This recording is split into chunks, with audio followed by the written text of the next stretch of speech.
Hello, everyone. Welcome back to another episode of Healing in Gemini. You guys are stuck with me again for another week. Shell is taking some time off to heal as she is going through some changes with her physical health. She sends her love, and we in turn send her ours and positivity and healing so that she can heal and come back to us as we do miss her. I personally miss her so damn much, as recording solo is still a little nerve wracking for me. So, guys, please bear with me as we navigate through this temporary situation together. Today, we will discuss the power of feeling your feelings and how it leads to immense growth. To get to that growth, we always have to start at the very beginning, childhood.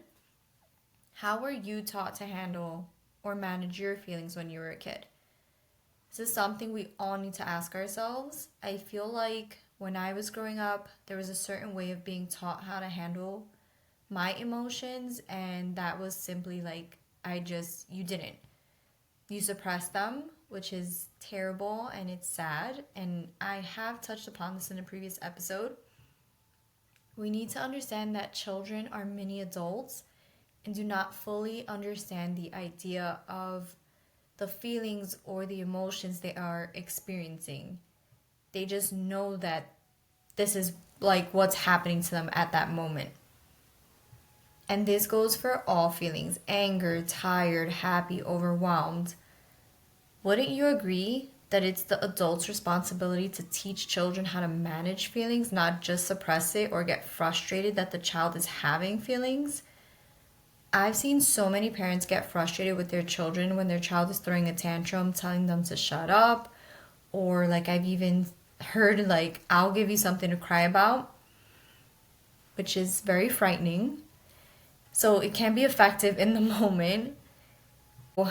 I know I'm not a parent, so I know I'll probably get shit for even having an opinion on this subject. And I'm pretty sure sometimes a tantrum is just a tantrum. But I've also been a child. And like, we've all been children. And I feel like most times when a child is having kind of that explosion of feelings, it's because they just don't feel heard. It's something to truly ask yourself, how was I taught to manage my feelings? And that will definitely lead us to how we manage feelings currently. Are we still suppressing them? It's an interesting concept because suppressing feelings only makes us fester in them longer. Have you ever held a grudge for longer than necessary only to look back and think of the time wasted? Or literally how most of the times the person holding the grudge is extremely affected while the other person is living their best fucking life? I really had to dive deep and navigate how to feel my feelings. It's not easy when you haven't been taught in your younger years. There's this huge ebb and flow through my journey, and I'm still learning, but the goal is always that we're growing. I will always say therapy has been one of my biggest saving graces. I personally think everyone needs therapy, which I'll probably get shit for saying too, but that's for everyone to decide on their own time. The importance of moving through your emotions helps with decision making. It allows you to create healthy communication within all of your relationships, platonic, family, romantic. It helps with your physical health and allows you to grow immensely as a person. Now, I'm sure some of you are thinking, how can one move through an emotion such as anger or fear, which are very big emotions? The first step is always to recognize what you are feeling. Sometimes what you're feeling is not the primary emotion, but the emotion that is disguising itself as such. Once you have identified that emotion, sit with it. Allow yourself to pinpoint where your body is storing that emotion. For example, are you struggling with more headaches this week?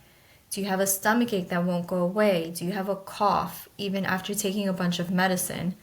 Feelings definitely manifest into the physical. Have you ever heard of people that go to the doctor for, let's say, like a GI problem? And doctors have done countless blood work, they've done x-rays, numerous physical exams, and they can't find anything wrong with them?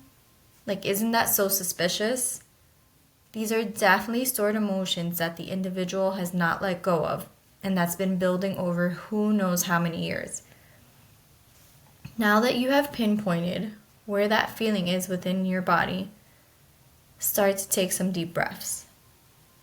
I used to listen to the Positive Head podcast, and the host used to say that when you are deep breathing, there's no possible way you can feel angry, which always used to make me laugh because it's so damn true. The calmness that you feel from deep breathing is just immaculate. So let's practice it. And while you're breathing deeply, close your eyes. Envision the feeling you're experiencing as a ball at the center of where you are holding it within your body. Now picture that ball moving outward from your body and into the universe. You can release it with so much ease. Once that ball has left, picture a bright, warm light filling that void at the center of your body part where you were holding that feeling. That bright, warm light replaces that feeling with safety, comfort, and ease. You feel lighter, like a huge weight has dropped off your shoulders. That short guide can be repeated over and over, allowing you to come back to mindfulness. I also personally love journaling as it allows you to release all your thoughts onto paper. The beauty of journaling is that you can release what you are feeling or thinking, knowing that the journal won't judge you. It holds a safe space while allowing you to free yourself. Now, the above practice caters more towards what we would call bad emotions. So what happens when we feel good emotions such as happiness, joy, or gratefulness? Technically, it's the same. You allow yourself to feel the feeling without judgment and feel it wholeheartedly. Be present with the moment. It's so important to be present. The importance of feeling your feelings allows you to rewire your brain. It allows you to activate your parasympathetic nervous system, which is super important from getting from a fight or flight mentality to a rest and digest mentality. We all deserve to be in a state of calmness. And I know that external situations can break us out of that state and can be uncontrollable, and that is normal. But it is not normal to stay in the state and allow our power to be taken away from us.